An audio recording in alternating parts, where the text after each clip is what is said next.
Well, the 2000 season was a special one for the Penn State baseball team, a school record for wins. The team advanced to a Super Regional, the last time, in fact, that the team's been to a Super Regional. And the most outstanding player of the regional that year, freshman pitcher Kevin Damiano, is joining us now. Kevin, thanks for the time. Really appreciate it. Yeah, Brian, thanks. Thanks for having me. Can you believe it's been 20 years?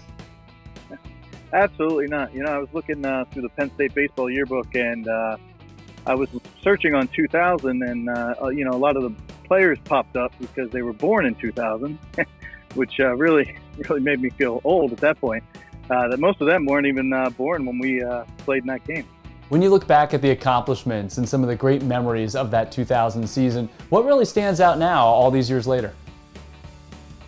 I have to say the cohesiveness of the team. I mean, we had a lot of great players on that team, a lot of great seniors who, they're all over the record books at Penn State.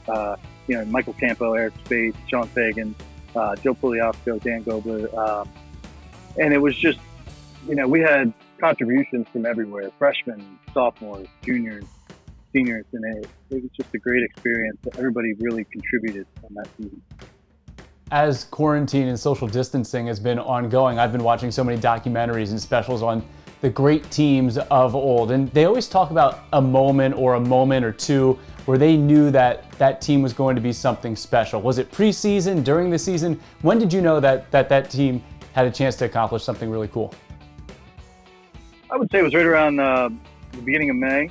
We had just come off a sweeping Iowa, Michigan 2 weekends in a row in the Big Ten, and we were ranked for the first time, I think 1970 something. We got up to 21st in the country, and right then and there was kind of the point where we were like, man, we really got a shot this year. What do you remember about the regionals? You're playing in New Jersey, so not all that far from Penn State. You had a couple players on the team from the Garden State, and then you lose the first game. So you have to come all the way back, and you're playing 45 innings in 48 hours. What stands out from that? Well, the one thing that stands out is, it wasn't all that different from what we normally did. I mean, that was the beauty of the Big Ten at that point in time. We played 4-game weekends. So we played one on Fridays, 2 on Saturdays, and 1 on Sundays. And I really think that gave us a little bit of an advantage because we had 4 pitchers.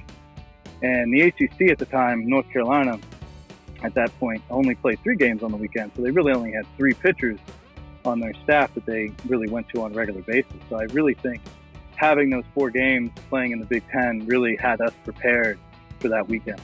So you end up getting another shot at North Carolina. You have to beat them twice in a row. You close out the first game, and then you come right back and start game 2. How did the arm feel? What was it like? That was your first career start as a freshman in the game to decide the regional. What was going through your mind?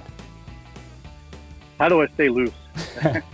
I remember sitting in the locker room after the game, and I was laying on the training table, and I just had my arms just laying on it. I doubt it had anything to do with it, but it just was.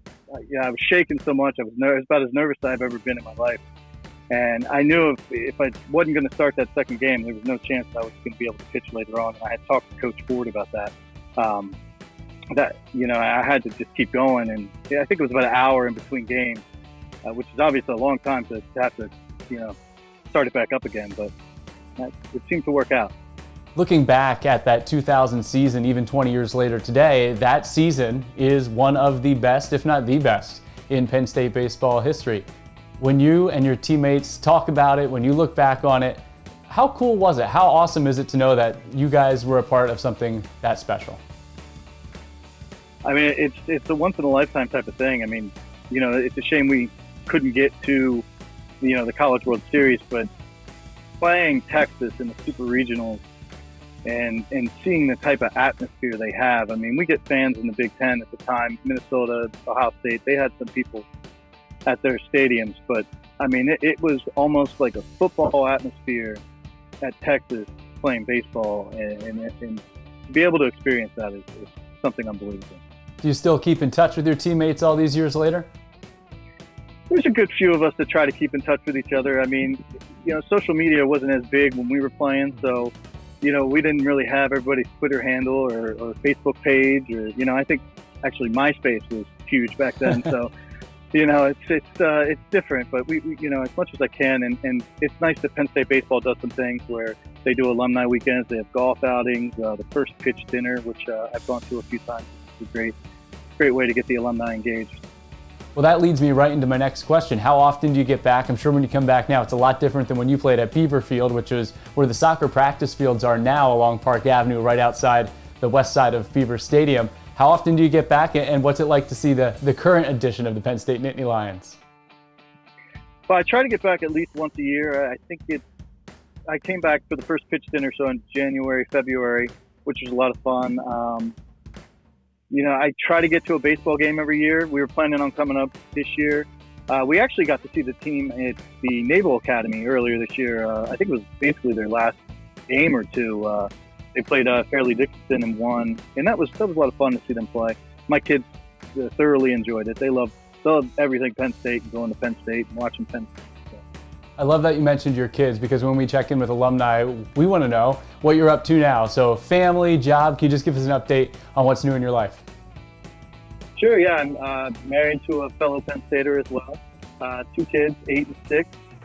I work for the federal government. I work for the Securities and Exchange Commission. Right now, it's obviously with the coronavirus and the quarantine, I've become kind of a teacher to the kids, and it's been a little difficult for them to try to get their energy out, but it's also given me a lot of time to give one-on-one lessons for hitting and throwing and catching, so it's actually been a little beneficial there. Well, that's awesome. I wish we got to celebrate the 2000 team in person up here at Medler Field at Lebrano Park this year, but I'm sure they'll get their due recognition in the near future. Thanks for celebrating the anniversary with us, Kevin. Really appreciate it. Sure. Thanks, Brian, for having me.